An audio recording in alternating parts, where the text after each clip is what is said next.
साथियों जय हिंद, जय भारत, वंदे मातरम। भारत माता की जय जयकार। साथियों आप सभी का हार्दिक स्वागत, वंदन एवं मंगलमय अभिनंदन है साथियों श्रीमती एवं श्री शिक्षण संस्थान के आर्य प्रताप सिंह नामक यूट्यूब चैनल पर। साथियों श्रीमती एवं श्री शिक्षण संस्थान आप सभी के लिए ऑडियो बुक के रूप में साथियों, बल्कि वीडियो बुक के रूप में साथियों सुकरात की कहानी लेके आया है। संत सुकरात की कहानी लेके आया है।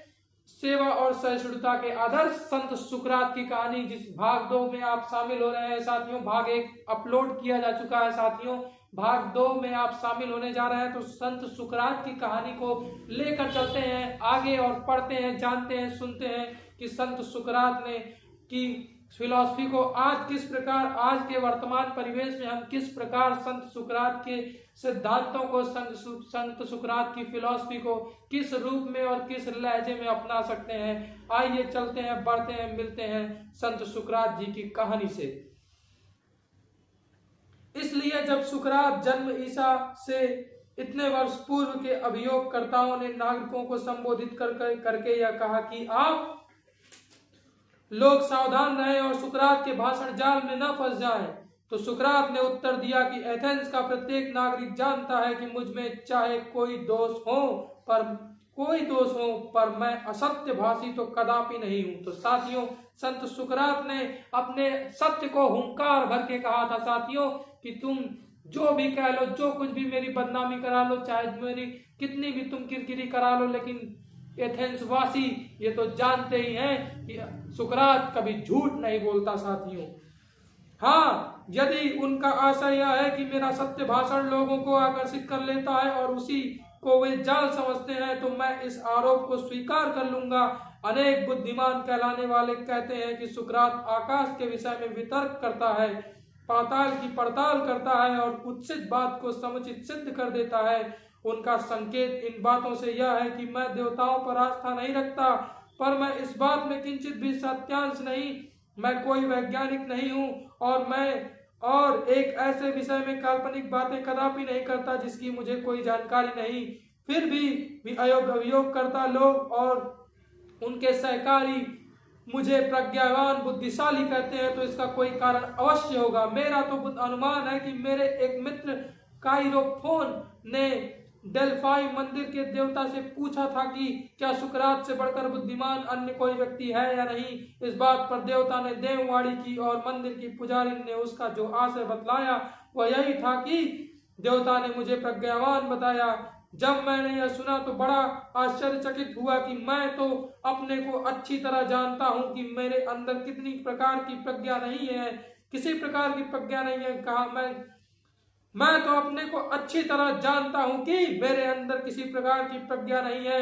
तब देवता का वास्तविक आशय क्या हो सकता है, इसकी जांच पड़ताल करने के लिए मैं विद्वानों, राजनीतिज्ञों, कवियों, शिल्पकारों के पास यह जानने को गया कि उनमें से कोई अधिक प्रज्ञावान है या नहीं, पर सब जगह मुझे ढोल के अंदर पोल ही मिली।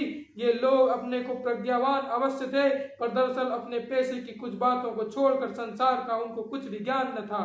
मैंने समझा कि मैं इस अर्थ में प्रज्ञावान कहा जा सकता हूं कि मैं अपने अज्ञान को जानता हूं, जबकि लोग अज्ञानी होते हुए भी प्रज्ञावान मानते हैं। साथियों कितनी खूबसूरत बात सुकरात ने कही थी साथियों कि लोग, मैं अज्ञानी हूं, ये बात मुझे पता है, लेकिन लोगों को वो अज्ञानी है ये बात उन्हें पता ही नहीं है। साथियों आज भी दृष्टि में हम देख सकते हैं साथियों, कोई प्रोफेसर बन गया है, कोई डीएम बन गया है तो अपने आप को सत्ता का मालिक समझता है, लेकिन सत्ता का मालिक तो वो आम जनता है जो चुनकर जनप्रतिनिधियों को विधानसभाओं और संसदों में भेजा करती है। साथियों मैं समझा कि मैं इस अर्थ में प्रज्ञावान कहा जा सकता हूं कि मैं अपने अज्ञान को जानता हूं, जबकि वे लोग अज्ञानी होते हुए भी अपने को प्रज्ञावान मानते थे और वैसा ही दावा करते थे।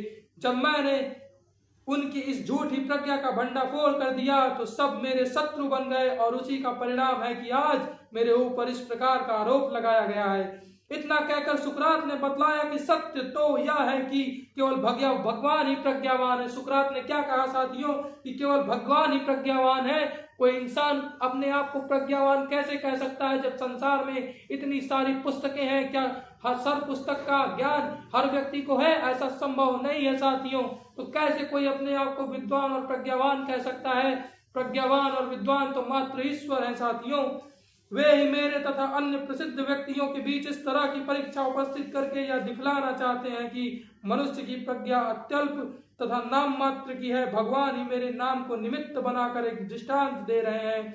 इस प्रकार वे ही कह रहे हैं कि हे मनुष्यों, वही मनुष्य प्रज्ञावान है। क्या कह रहे हैं? हे मनुष्यों, वही मनुष्य प्रज्ञावान है जो सुकरात की तरह जानता है कि उसकी अपनी प्रज्ञा का कोई मूल्य नहीं है। साथियों, इतनी सुंदर किताब, इस किताब का नाम है साथियों सेवा और सहिष्णुता के आदर्श, संत सुकरात। इसका भाग 3 अगले इस वीडियो में आएगा साथियों। फिलहाल भाग 2 तक आप अपना धैर्य बनाए रखें साथियों। इस हेतु आपका तहे दिल से शुक्रिया। जय हिंद, जय भारत, वंदे मातरम। भारत माता की जय जयकार साथियों, भारत माता की जय जयकार साथियों। साथियों, हम तब तक जूझते रहेंगे, बाबा साहब के उस कथन का अक्षरशः पालन करते रहेंगे। बाबा साहब ने कहा था साथियों, शिक्षित बनो, संगठित रहो और संघर्ष करो। हम तब तक संघर्ष करते रहेंगे जब तक कि ईमानदार और ईमानदारी का रुतबा न हो जाए। जय हिंद, जय भारत, वंदे मातरम। भारत माता की जय जयकार साथियों, भारत माता की जय जयकार साथियों। आप अपना और अपनों का विशेष ख्याल इस विशेष ठंड में रखते रहिए, हंसते रहिए, मुस्कुराते रहिए, आगे बढ़ते रहिए साथियों। जय हिंद, जय भारत।